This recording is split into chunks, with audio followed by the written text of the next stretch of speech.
Hi అండి అందరికీ. మనం సనాతన ధర్మాలకి చాలా గౌరవిస్తాం, అభిమానిస్తాం, ఫాలో అవుతూ ఉంటాం. ఈ మాట నేను ఎందుకు చెప్తున్నానంటే, ఎన్ని పార్టీలు ఉన్నా సరే మొదటి నుంచి ఉన్న party Congress party. Congress party అంటే చాలామంది ప్రజలకి చాలా ఇష్టం. మీరు ఎవరికి ఓటేస్తారని అడిగితే, ఇంకెవరికి నేను బతికున్నంత వరకు చచ్చే వరకు కాంగ్రెస్ పార్టీకే అని చాలామంది చెప్పేవారు. కానీ టీఆర్ఎస్ వచ్చాక కాంగ్రెస్ పార్టీ తుడుచుకుపోయింది. చాలామంది కాంగ్రెస్ అభిమానులు చాలా బాధపడ్డారు. కానీ అనుకోకుండా టీఆర్ఎస్ని వెనక్కి తోసేసి కాంగ్రెస్ పార్టీ వచ్చింది. కాంగ్రెస్ పార్టీ అభిమానులందరూ పండగ చేసుకున్నారు. అందులో నేను కూడా ఉన్నాను.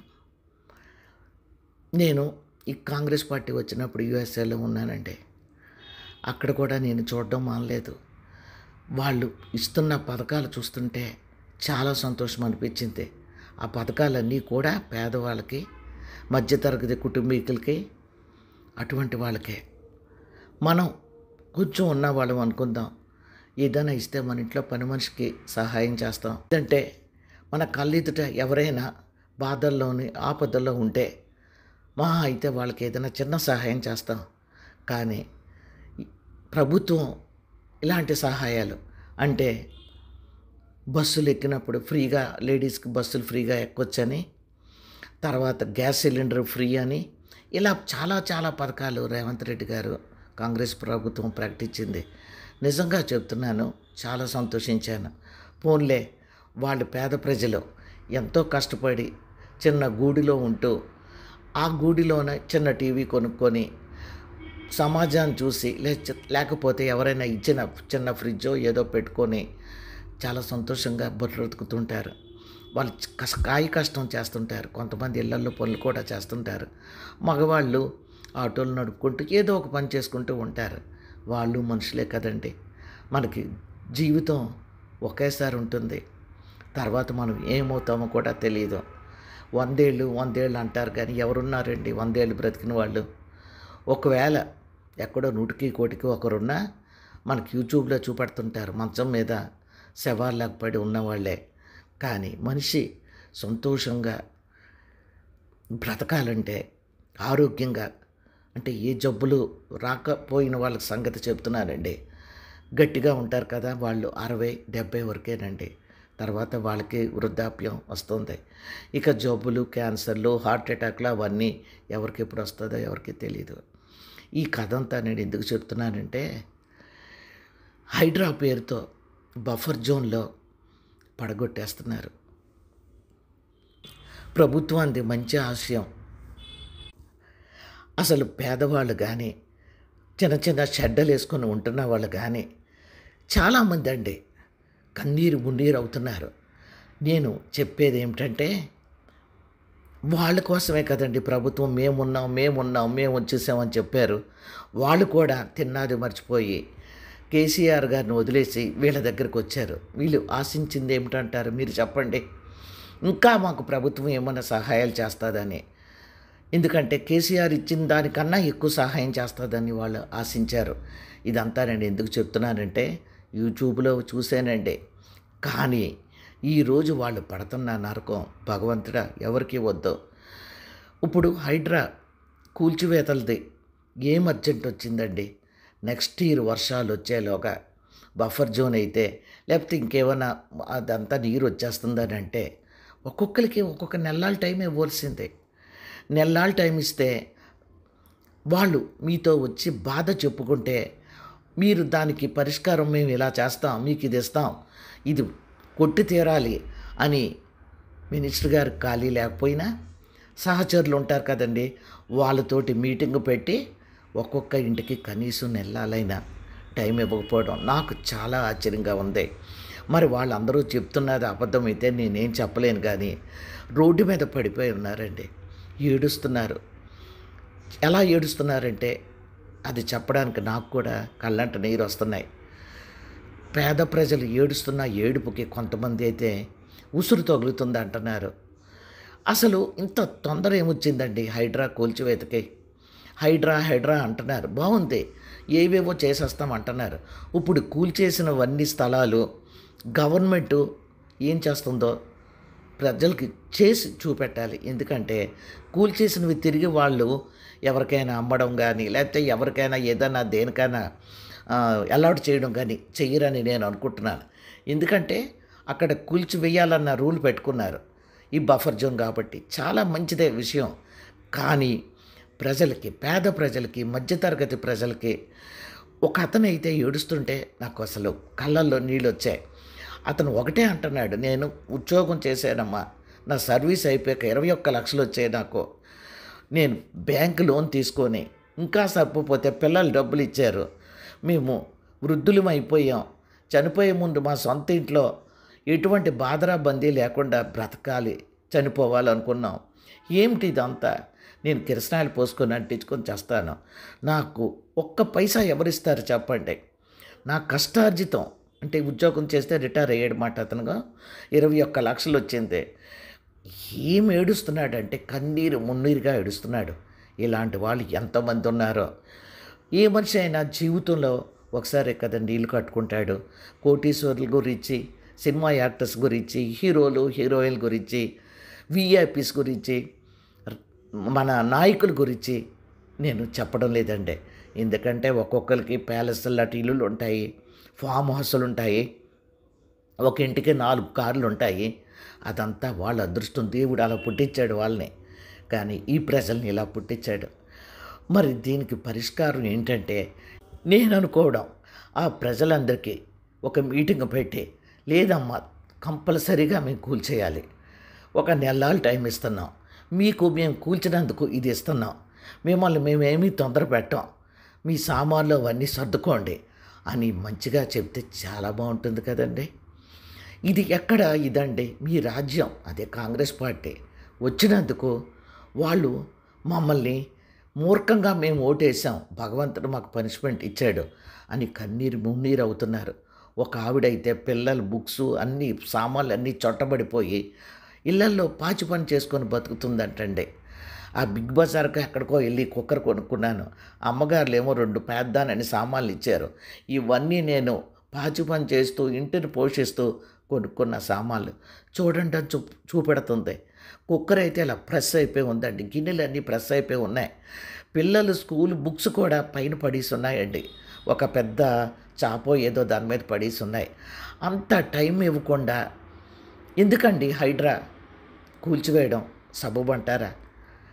అసలు ఎందుకు రేవంత్ రెడ్డి గారు ఈ విషయం ఆలోచించడం లేదు? ఆయన ఒక్కసారి ఆలోచిస్తే, ఆఫ్టర్ ఆల్ నేను ఎంత అంటే చెప్పలేనండి, ఒక్కసారి ఆలోచిస్తే ప్రజల కోసమే కదండి కాంగ్రెస్ పార్టీ ఉంది, ప్రజల కోసమే మేము వచ్చామన్నారు కదండి. మీ తలరాత మారుస్తామన్నారు కదా, ఈరోజు తలరాత ఇలా మారిస్తే వాళ్ళు ఎలా బ్రతుకుతారు? అనకూడదు కానీ వర్షం పడుతుంటే, నీళ్లు కారిపోతుంటే, వాళ్ళ సొంత ఇల్లు కాబట్టి ఏవో కవర్స్ అవి కప్పుకొని అలాగే బ్రతుకుతారండి వాళ్ళు. సిమెంట్ పనులు కూడా వాళ్ళే చేసుకుంటారు, ఎందుకంటే సిమెంటు వాళ్ళందరినీ పిలిచి మేస్త్రిని అది చేయలేక ఇలాంటి జీవితాలు వాళ్ళవి. వాళ్ళు ఏదో చిన్న చిన్న ఫ్రిడ్జులు చిన్న ఏదో కొనుక్కొని అలాగే బతుకుతున్నారు, మనలాగా బ్రతకడం లేదు వాళ్ళు. అటువంటప్పుడు రేవంత్ రెడ్డి గారు కొంచెం కనికరించి ఇప్పటికైనా వాళ్ళందరికీ ఒక మీటింగ్ అండి, కావాలంటే నాలాంటోళ్ళు ఇలాంటి ప్రజలకి సహాయం చేద్దాం అనుకున్న వాళ్ళు వెళ్ళి ఒక మీటింగ్ పెట్టి, అస్సలు బాధపడద్దు, మీకు కావాల్సినంత టైం ఇస్తున్నాం, మీ సామాన్లన్నీ తీసుకోండి, పలానా చోటకి ఇష్టం లేకపోయినా ఇప్పుడు వెళ్ళండి, తర్వాత మీకు ఎంత స్థలం ఉందో మీరు ఏం కట్టుకున్నారో మేము ఎస్టిమేట్ వేయగలం, మీ దగ్గర కూడా మేము తెలుసుకుంటాం ఎంత పెట్టారని, మేము అంతా మీకు ఇస్తాం, మీకు చక్కగా ఒక ఇల్లు చూపెడతాం అని అంటే ఈరోజు ఆయన్ని దేవుడి కిందే కొలిచేవారు. కానీ వాళ్ళు తిడుతున్న తిట్లు వింటుంటే నాకు చాలా బాధగా ఉందండి. ఉసురు ఉసురు ఉసురు అంటున్నారు. సైంటిఫిక్గా అవ్వచ్చు, చదువుకున్న వాళ్ళు అవ్వచ్చు, ఉసురు అన్నది లేదంటారు. కానీ వాళ్ళు తిడుతున్న ఏడుపులు, ఉసురు మాటలు, మా ఉసురు తగిలి తీరుతుంది అంటుంటే నాకు ఎవరెవరో గుర్తొస్తున్నారండి. నాకు చాలా ఇష్టం ఆ మనుషులంటే, ఆ పాప అంటే, ఆ అమ్మాయి అంటే, వాళ్ళ మిస్సెస్ అంటే నాకు చాలా ఇష్టం. ఎందుకో చెప్పలేనండి అది. నాకు అంత తిడుతుంటే మా అమ్మగారు ఎప్పుడూ కూడా ఆవిడ ఆ రోజుల్లో 10th క్లాస్ చదివారండి. అసలు వినేవారు కాదు ఇలాంటివంటే చిరాకు ఆవిడకి. నేను ఆవిడ దగ్గర పెరుగుతున్నప్పుడు మా పిన్నొచ్చి అనేదే, "వాళ్ళు ఇలాగైపోయారు, వాళ్ళ ఉసురు తగిలిందే, వాళ్ళు అలాగా ఒకటే ఇది, అందుకే కాలు చేయి పడిపోయింది. అది మామూలుగా పెరాలసిస్ వచ్చి పడిపోయినా, వాళ్ళు ఉసురు తగిలే వాళ్ళ కుటుంబం నాశనం అయిపోయింది." ఇలాంటివి చిన్నప్పటి నుంచి నేను విన్నాను. ఇప్పుడు పెద్ద అయిపోయాక నేను చాలా పెద్దదాన్ని అయిపోయాక కూడా మాకు తెలిసిన వాళ్ళు ఫ్రెండ్స్‌లో గానీ, వాళ్ళు అసలు విర్రవీగేవారు. మంచి పని అయిందంటున్నారు. ఇయన్నీ ఎందుకు చెప్తున్నానంటే భయపెట్టడానికి కాదండి. ఆయనెందుకు భయపడతారండి? నేను సామాన్యమైన లేడీని. నాకు ఒకటే అనిపిస్తుందండి. ఎవరు కూలగొడుతున్నా ఒక నెల్లాళ్ళు ఫుల్ టైం ఇవ్వండి. టైం ఇవ్వడం వల్ల ఏవైనా ఆకాశం వచ్చి మీద పడుతుందా? లేకపోతే ఇంకేదైనా ప్రళయం వచ్చి పడుతుందా? ఎందుకండి? టైం ఇవ్వకుండా ఎందుకు చేయాలని? నేను విల్లాస్ వైపు వెళ్తున్నాను. అందులో ఎన్ని మోసాలు ఉన్నాయో, ఎన్నున్నాయో నాకు తెలీదండి. కానీ ఒక పెద్దాయన ఒరిస్సా నుంచి వచ్చాడంట. నేను అదే టైటిల్‌లో కూడా పెట్టాను. పర్మిషన్స్ ఇచ్చింది ప్రభుత్వమే. గత ప్రభుత్వం. పర్మిషన్ ఇచ్చింది గత ప్రభుత్వం. ఆయన ప్రభుత్వం అంటున్నాడు. కూలగొడుతున్నది ప్రభుత్వమే. మరి మమ్మల్ని చంపేయకూడదా? అతను ఎన్ని సార్లు ఆ విల్లా దగ్గర పడి ఏడుస్తున్నాడండి. కూలగొట్టేశారు. వారం రోజులు అయిందట గృహప్రవేశం చేసుకొని. ఇందులో దళారులు అంటే బ్రోకర్స్ ఉండొచ్చు. తర్వాత బిల్డరు తెలిసే బఫర్ జోన్ అని కట్టొచ్చు. కానీ ఇప్పుడు బాధలు పడుతున్నది ఎవరండి? వీళ్ళు. ఎందుకు ఈ మాట అంటున్నానంటే, చదువుకున్న వాళ్ళకి కూడా ఇల్లు కొంటున్నప్పుడు ఒకటే చూసుకుంటారండి. రిజిస్ట్రేషన్ అవుతుందా లేదా? దానికి పంచాయతీ ఎన్ఓసి ఉందా లేదా? తర్వాత డాక్యుమెంట్స్ అన్నీ ఉన్నాయా లేదా? ఇంతకు మించి వాళ్ళకేం తెలుస్తుందండి? నేను ఎంఏ లిటరేచర్ చేశాను. మూడే 3 మాటలు తెలుసండి రిజిస్ట్రేషన్ అంటే. లింక్ డాక్యుమెంటు, డాక్యుమెంట్ రిజిస్ట్రేషన్ అవ్విందా లేదా అని. కానీ ఇప్పుడు యూట్యూబ్ చూశాక, వాళ్ళు చూపెడుతున్న కాగితాలు చూశాక మనసు తరుక్కుపోతుంది. అసలు చాలామందికి తెలీదండి. ఏదన్నా కొంటున్నప్పుడు దాని గురించి తెలుసుకోవాలని. వాళ్ళు ఒకటే అంటారు, రిజిస్ట్రేషన్లు జరుగుతున్నాయి, అంతా బాగానే ఉంది, ఎన్ఓసి వచ్చింది, మళ్ళా పర్మిషన్ ఇచ్చారు దిగడానికి ఇంట్లోని, తర్వాత వాటర్ వస్తుంది, కరెంట్ వస్తుంది, అన్ని ఫెసిలిటీస్ బాగున్నాయి అని కొనుక్కుంటారు. మరి ఇది చేసిన పని కూడా ప్రభుత్వమే కదా. ప్రభుత్వం ఇచ్చినప్పుడు కొత్త ప్రభుత్వం వచ్చి అది కాదంటే అది సామాన్యులది, విల్లాలు కొనుక్కున్న వాళ్ళది తప్పు ఎలా అవుతుంది? మీరు ఇక్కడ ఒకటి గ్రహించాలి. ఈ పర్మిషన్ ఇచ్చిన వాళ్ళు అక్కడ ఇవ్వకూడదని తెలిసిన పర్మిషన్ ఇచ్చారు. వాళ్ళకి ఎంత ముట్టిందో, వాళ్ళు ఎంత తీసుకున్నారో ఆ భగవంతుడికే తెలియాలి. కానీ సామాన్య ప్రజలకి ఇవేమీ తెలియదు కదా. వీళ్ళు చూసుకునేవి మామూలుగా రిజిస్ట్రేషన్ అవుతుందా లేదా, బ్యాంకు లోన్ వస్తుందా లేదా, ఇటువంటివే. చాలామంది స్థలాలు కొంటున్నప్పుడు, ఇల్లులు కొంటున్నప్పుడు హెచ్ఎండిఏ కాదా, అవునా అని, తర్వాత పర్మిషన్ వస్తుందా లేదా బిల్డింగ్ కట్టుకుంటే అని ఇలాంటివే చూస్తారు. ఇక్కడ నేను ఒక మాట చెప్పాలండి. చాన్నాళ్ళ క్రితం మాకు తెలిసిన ఒకరు ఇల్లు కట్టుకోవడానికి పర్మిషన్కి అని చెప్పి ఇంచుమించు 10 ఏళ్ళు అవుతుందండి. వాళ్ళు కారులో వెళ్తూ మా ఇంట్లో నన్ను డ్రాప్ చేస్తానని, మధ్యలో లేదు జస్ట్ ఒక కాగితమే తీసుకోవాలని చెప్పి ఈ ఆఫీస్ దగ్గర ఆపారండి. నేను కూడా వాళ్ళతో వెళ్ళాను. ఇక గబా గబా వచ్చేసాడు అటెండర్. అమ్మా, ఆయనకి అంత ఇవ్వాలి, ఆ పై అధికారికి అంత ఇవ్వాలి, ఈ 2 ఇచ్చాక లాస్ట్ ఫ్లోర్కి వెళ్తే ఆయనకి ఎంత ఇవ్వాలి అని చెప్తుంటే షాక్ అయిపోయాను నేను. మా ఫ్రెండ్ అడిగింది, అసలు ఏంటి వీటికి ఏంటి నువ్వు ఇలా చెప్తున్నావు, రేట్స్ ఏకంగా చెప్పేస్తున్నావు అంటే, మీ ఇష్టం అమ్మా, లేకపోతే ఫైల్ అలా తిరుగుతూనే ఉంటుంది, అసలు ఫైల్ కదలే కదలదు, అక్కడే ఉంటుంది. దానికి బోల్డ్ కారణాలు చెప్తారు, బోల్డ్ డ్రాబ్యాక్స్ చెప్తారు. అవి చేసి తీసుకురండి అంటారు. మీరు తెస్తారా వెళ్ళి? తెచ్చినా సరే ఫైల్ కదలదు. మీ ఇష్టం. ఇక్కడ 3కి ఇవ్వాలి. ఈ కింద ఈయన గారికి ఇచ్చాక నెక్స్ట్ బ్లాక్కి వెళ్తుంది, అక్కడ ఇవ్వాలి, అక్కడ ఇచ్చాక పైన ఇవ్వాలి అని. మా ఫ్రెండ్కి అనుమానం వచ్చింది. ఇవన్నీ నువ్వు తీసుకుని వాళ్ళకి ఇస్తావా అంటే, అమ్మ వద్దులేండి, మీరే ఇచ్చేయండి, కొంచెం ఇటు అటు చూసి జస్ట్ మీరేదో కాగితం ఇచ్చినట్టు ఇస్తే వాళ్ళు తీసేసుకుంటారు అన్నాడు. షాక్ అయిపోయాం. ఇక్కడితో నేను ఈ విషయం ఆపేస్తానండి. కొసమెరుపు కింద మేము వెళ్ళిపోతుంటే గబగబా వచ్చాడు. ఏంటమ్మా మరి నా సంగతి ఏం చేశారు అన్నాడు. నీ సంగతి ఏంటన్నారు. మరి నాకెవ్వరా అన్నాడు. వాడు కూడా ఇంత అమౌంట్ అని చెప్పాడు. ఇదంతా ప్రభుత్వంలో జరుగుతున్న అన్యాయం అండి. ఇదంతా ప్రభుత్వంలో జరుగుతున్న దోపిడీ. ఇలాంటి వ్యవస్థ మధ్యన మనం బ్రతుకుతున్నాం. అలాంటప్పుడు వాళ్ళు ఏదో కొనుక్కున్నప్పుడు వాళ్ళు నిజంగా అంతవరకు కొంతమంది లంచం ఇచ్చి కూడా చెయ్యొచ్చు. కొంతమంది అమ్మో అక్కడ లిటిగేషన్ ఉంది, ఆ స్థలం మనకి రిజిస్ట్రేషన్ అయిపోవాలి అన్న ఉద్దేశంతో ఉన్న మనుషులు లేరని నేను అంటలేదండి. ఆశపడతారు, ఆ స్థలం ఉంది, అది ఏదో చిన్న లిటిగేషన్ ఉందంట, మనకు ఒక 1000 రూపాయల గజం తక్కువకి వస్తుంది, మనం ఇక్కడ మేనేజ్ చేయొచ్చు అని ఆ స్థలం అయినే చెప్తున్నాడని వెళ్తారు ప్రభుత్వ ఆఫీసులకి. వెళ్తే క్లియర్గా చెప్పేస్తారు, మేము చెయ్యాలంటే మీరు ఇది చెయ్యాలని. ఏంటది? డబ్బులు ఇవ్వడం. అది కూడా నాకు ఇవ్వాలి, నా పై అధికారులకి నేను ఇంత ఇవ్వాలి, నాకు ఇచ్చింది కాకుండా పై అధికారులకి మీరు ఇస్తేనే మీ ఫైల్ మీద సంతకం అవుతుంది అని. అప్పుడు మా ఫ్రెండ్ అందే, మాకు కష్టం సార్ ఇంత ఇవ్వడం అని. అయితే మీ ఇష్టమమ్మా, ఫైల్ సంతకం అవ్వదు అని. ఇక్కడ ఇంకోటి కూడా చెప్పాలి, ఆ అధికారి తన సొంత ఊరు ఏదో వెళ్తున్నాడంట, వీలైతే ఒక కారు అరేంజ్ చేస్తారా అని అడిగాడు. ఇలా ఉందండి ప్రభుత్వ యంత్రాంగం. ఇప్పుడు కాదండి, 10 ఏళ్ల క్రితం జరిగింది. ఇప్పుడు అందరూ జెన్యూన్ అయిపోయారేమో నాకు తెలియదు. కానీ ఇక్కడ నేను ఇవన్నీ ఎందుకు చెప్తున్నానంటే, ఇలాంటి లుసుకులన్నీ ప్రభుత్వంలో ఉన్నప్పుడు ప్రభుత్వం దాన్ని నిర్మూలించాలి. కానీ ఇలా పేదలతోటి బఫర్ జోన్ అని చెప్పి ఎందుకే ఇచ్చారండి పర్మిషన్స్? ఆ పర్మిషన్స్ ఇచ్చిన వాళ్ళని గట్టిగా పట్టుకోవాలండి. ఆ పర్మిషన్ తెచ్చి కట్టిన వాడిని పట్టుకోవాలి. వీళ్ళంతా అదేనండి, ఒరిస్సా నుంచి వచ్చిన అతను ఒకటే అంటున్నాడు, వాళ్ళే పర్మిషన్ ఇచ్చారు, ప్రభుత్వమే కూలగొడుతుంది, వాళ్ళే మమ్మల్ని చంపిమనండి అని వణుకుతున్నాడండి. అతను తీరు చూస్తుంటే అస్సలు బ్రతుకుతాడో లేదో అనిపిస్తుంది. అంతేకాదండి, వారం రోజులు అయిందంట గృహప్రవేశం అయ్యి. ఆ గుమ్మడికాయ గుమ్మానికి కట్టింది నేల మీద పడి ఉంది కూల్చేయడం వల్ల. తర్వాత మామిడి తోరణాలు నేల మీదే పడి ఉన్నదండి, గుమ్మాలన్నీ పడిపోయాయి కదా. ఇంత అంటే ఒక శత్రువులు మన చూడండి, ఒక యుద్ధం జరిగింది అమెరికాకి మన అలాంటి యుద్ధాలు జరుగుతుంటాయి కదండి, ఒకళ్ళనొకళ్ళు కాల్చుకోవడాలు, ఒకళ్ళ మీదకి ఒకళ్ళు ఇది చేసుకోవడాలు చాలా చూశాను నేను టీవీలో. భయం వేసింది. అలా ఉందండి కూల్చడం.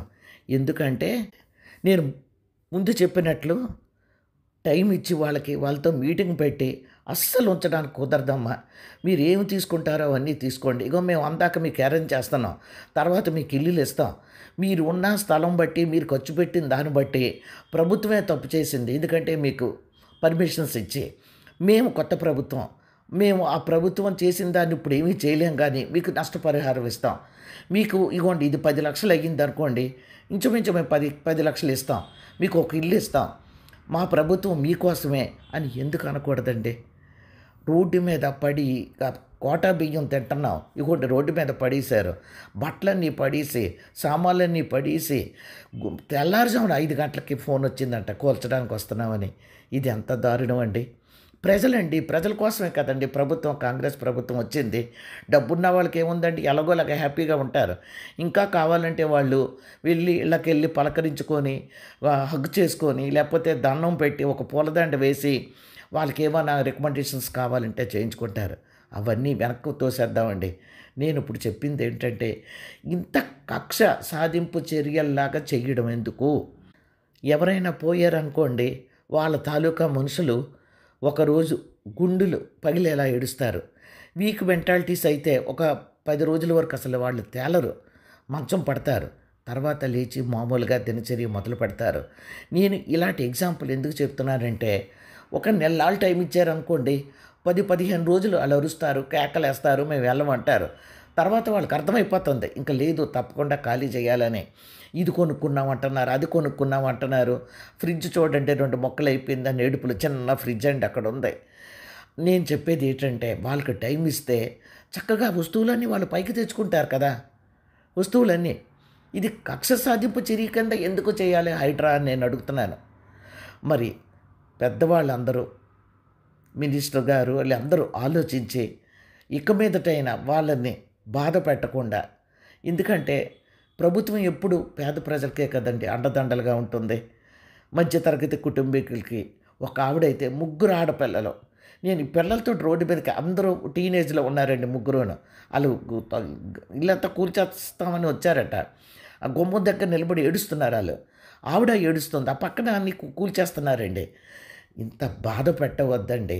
ఉసురు ఉందో లేదో తెలీదు గానీ, నాకిప్పటి వరకు అలాంటివి తెలియలేదండి నా లైఫ్‌లో. గానీ, వాళ్ళ ఏడుపులు చూస్తుంటే ఉసురు అన్న పదం నాకు గుర్తొస్తుందండి. ఎందుకు గుర్తొస్తుందంటే, చిన్నప్పుడు మెమరీస్ అన్నీ గుర్తుంటాయి కదండీ! వాళ్ళు ఇలా పోయారు, వాళ్ళు అలా పోయారు, ఉసురు తగిలింది అన్న మాటలండి. దీని గురించే కాదండి, ఇంకొకావిడ ఎంత ఏడుస్తుందంటే, ఆళ్ళ మామగారు ఇచ్చారంట ఆ స్థలం. 18 సంవత్సరాలు బట్టి ఉంటున్నారంట. అన్నీ కడుతున్నారంటండి వాళ్ళు. ఇలా ప్రతి ఒక్కళ్ళు మా దగ్గర ఇదుంది, ఎన్ఓసి ఉంది, మేము ఇంట్లో దిగినప్పుడు వచ్చిన కాగితం ఉంది, తర్వాత రిజిస్ట్రేషన్ అయ్యింది, కరెంట్ కడుతున్నాము, పన్ను కడుతున్నాము. ప్రభుత్వమే కదా ఇయన్నీ ఇచ్చింది. మేము ఎక్కడ తెచ్చేసుకోలేదు కదా! అని అంటుంటే అందులో కూడా నిజం ఉందనిపిస్తుందండి. ఎందుకంటే ప్రభుత్వం కాకుండా ఎవరో బోగస్సోళ్ళు కాగితాలు ఇచ్చేసుంటే మీకేమన్నా బుద్ధి ఉందా లేదా? ప్రభుత్వం ఇవ్వాలి ఇయన్నీను. వాళ్ళెవరిదో ఏంటి మీరు తెచ్చి మాకు చూపెడుతున్నారు అని ఈ హైడ్రా కూల్చివేతలు జరుపుతున్న అర్థం ఉంటుందేమో అని నేను అనుకుంటున్నాను. ఇది చాలా అమానుషం అనిపిస్తుందండి. వాళ్ళకి టైం ఇవ్వండి. నేను ప్రభుత్వాన్ని అదే పదే పదే కోరుతున్నాను. వాళ్ళకి టైం ఇవ్వండి. ఎవరికైనా ఆవేదన అయినా, ఆవేశం అయినా కొన్ని రోజులే ఉంటుందండి. దుఃఖమైనా ఏదైనా సరే తర్వాత వాళ్ళు తెలుసుకుంటారు. లాభం లేదు, ఇక్కడ ఉంటే మనకి అవ్వదు. ఇయన్నీ పగలగొట్టేస్తారు.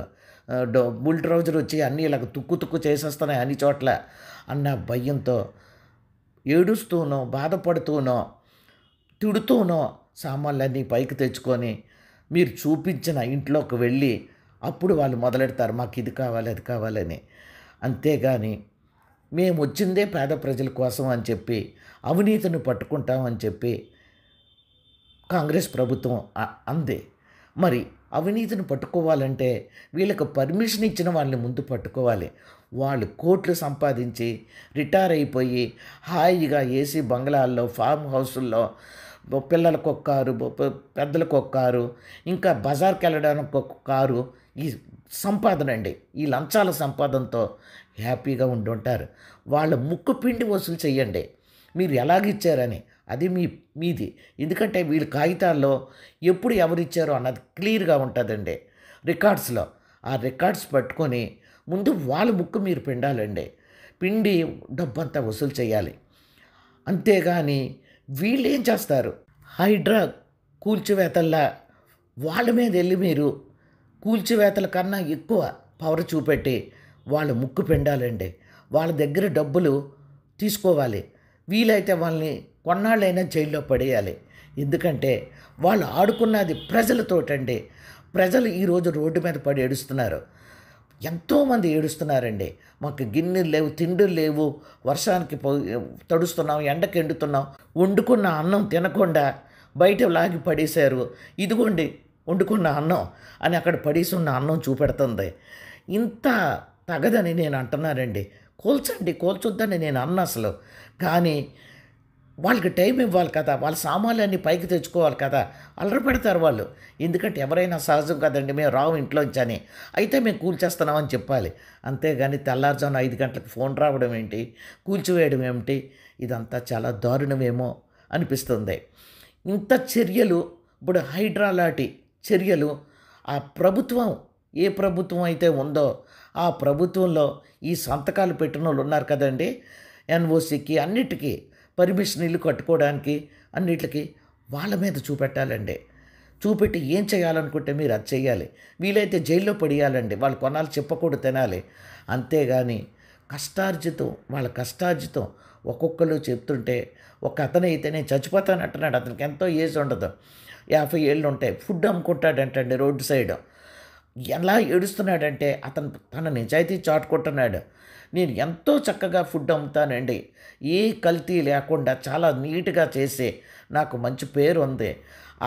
అంత నీట్గా చేసి నేను అమ్ముతున్నందుకు నాకు బేరం బాగానే ఉంటుంది. రూపాయి రూపాయి కూడబెట్టుకొని ఇల్లు కట్టుకోవాలనుకున్నాను. నేను ఆఫ్టర్ ఆల్ ఫుడ్ అమ్ముకుంటున్న వాడినండి. అంటే ఈ బళ్ళ మీద తోసుకొని జంక్షన్లో అమ్ముతుంటారు కదండి, అతను ఏడుస్తున్నాడండి. 50 కూడా ఉండవనుకుంటాను. నేను అన్నది ఏంటంటే అతను ఏదో వెళ్ళాడు ఇంటి పర్మిషన్ కానీ. ఎందుకండి ఇచ్చారు పర్మిషను? ఎన్ఓసి ఎందుకు ఇచ్చారు? కరెంట్ డిపార్ట్మెంట్కి ఎందుకు ఇచ్చారు? వాటర్ ఫెసిలిటీ ఎందుకు ఇచ్చారు? తర్వాత ఇవన్నీ ఏంటండి, పన్నులు ఎందుకు కట్టించుకుంటున్నారు? ఇదంతా ప్రభుత్వం తప్పే. గత ప్రభుత్వం తప్పో, లేకపోతే వాళ్ళు 18 ఏళ్ళు బట్టి ఉంటున్నామంటున్నారు. ఏ ప్రభుత్వం అయినా మొత్తం మీద ప్రభుత్వంది తప్పు. ఆ తప్పుని వాళ్ళకి ఇంక లైఫ్ ఏముందండి? అతను అంటున్నది ఒకటే, నేను ఇంక జీవితంలో ఇల్లు కట్టలేను, కూలిపోయింది, నేల మీద పడిపోయింది, నాకు చావు ఒకటే మార్గం అని నిండా 50 ఏళ్ళు నిండని అతను కూడా ఏడుస్తున్నాడు. ఇంకా ఆడవాళ్ళైతే రోడ్ల మీద మాట పలుకు లేకుండా ముసలివాళ్ళండి అలా ఏడుస్తున్నారండి రోడ్డు మీద కూర్చొని. ఇంత అవసరం అంటారా? ఇక్కడ ఒకటి మనం గుర్తుపెట్టుకోవాలండి. మనిషి కష్టపడుతున్న, కాయ కష్టం చేస్తున్న అలాంటి మధ్యతరగతి వాళ్ళు రాత్రికి ఇంటికి చేరుకుంటారు.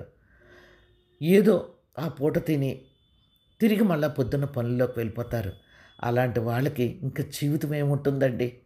18 ఏళ్ళు కష్టపడ్డ జీవితం తిరిగి వెనక్కి వెళ్ళి డబ్బులు సంపాదించుకోలేరు కదా. వాళ్ళ కాళ్ళ మీద వాళ్ళు నిలబడలేరు కదా. ఈ ఘోరమైన ఈ కూల్చివేతల చూసాక వాళ్ళు మెంటల్గా కూడా అప్సెట్ అవుతారు. అందుకని నేను ఒక్కటే కోరుతున్నాను ప్రభుత్వాన్ని, ఖచ్చితంగా మీరు టైం ఇవ్వండి. టైం ఇచ్చి వాలంటరీగా ఎవరినైనా పంపించి ఇది తప్పదు అని చెప్పండి. వాళ్ళు అడుగుతున్నారు ఒకటే, ప్రభుత్వమే కదా ఇచ్చింది మాకని. ఇచ్చింది, మేము ఆ చర్యలన్నీ తర్వాత తీసుకుంటాం, ఇక్కడ ఇల్లులు ఉండడానికి మంచిది కాదు, సేఫ్టీ లేదు, మీరందరూ ఖాళీ చేయాలి, ఇదిగో టైం ఇస్తున్నాం, మళ్ళీ 15 రోజుల్లో వస్తాం అంటే తప్పకుండా వాళ్ళు అంగీకరిస్తారు. ప్రభుత్వానికి ఎదురెళ్ళి వాళ్ళు బ్రతకలేరు కదా.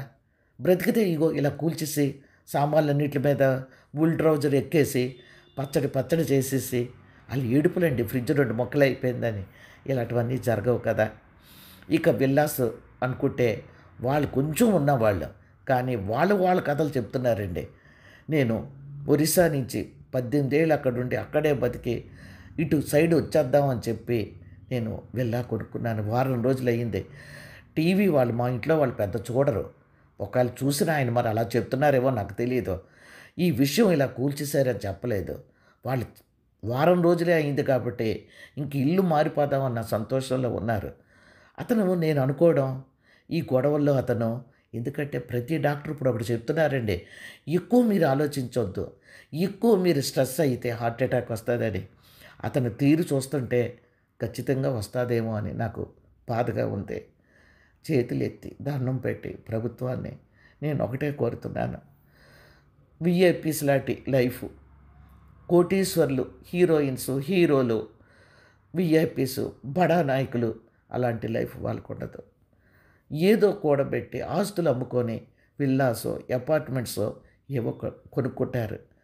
కొనుక్కున్నప్పుడు ప్రభుత్వం ఇవ్వకూడదు, కానీ ప్రభుత్వం ఇచ్చేసింది డబ్బులు తీసుకొని, లంచాలు తీసుకొని. దాన్ని మీరు వెనక్కి వెళ్ళి రికార్డ్స్ చూసి చర్యలు తీసుకోవాలి.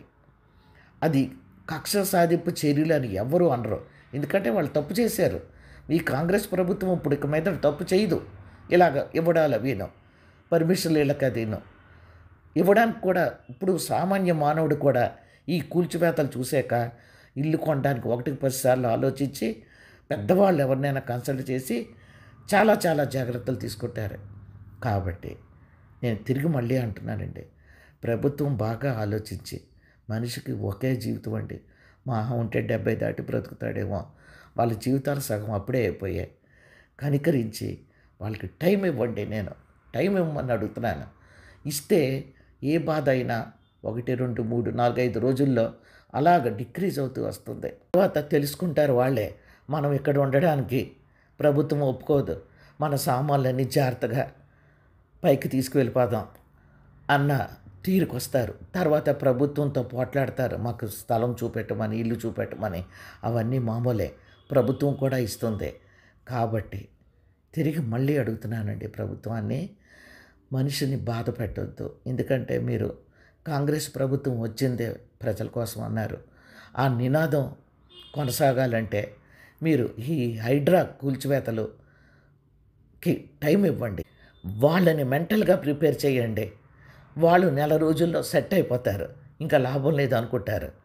తప్పదండి, ఇది చేస్తేనే మీరు ప్రజల కోసం మేము వచ్చే మొన్న నినాదానికి మీరు రుజువు చేసినట్లు అవుతుంది. మరి ఈ వీడియో వింటున్న అందరూ కూడా మీరు ఏమనుకుంటున్నారో, నేను చెప్పిన దానిలో తప్పుందా, కరెక్టేనా, కాదా అని అనుకుంటే తప్పకుండా కామెంట్ చేయండి. మీ కామెంట్ నాకెంతో విలువైనది. ఎందుకంటే నాకు ఇంకా చేయాలని ఉందండి. టైం అయిపోతుందని చెప్పి నేను ముగిస్తున్నాను. ప్రభుత్వం దృష్టికి కూడా వెళితే తప్పకుండా వాళ్ళని అనవసరంగా బాధించొద్దు. రోడ్డు మీద పడి ఏడుస్తున్నారు. ప్రతి ఒక్కరికి ఒక్కొక్క కథ ఉంది. ఎందుకంటే వాళ్ళ జీవితాలు అంతేనండి. వాళ్ళు ఉన్నవాళ్ళు కాదు కదండి.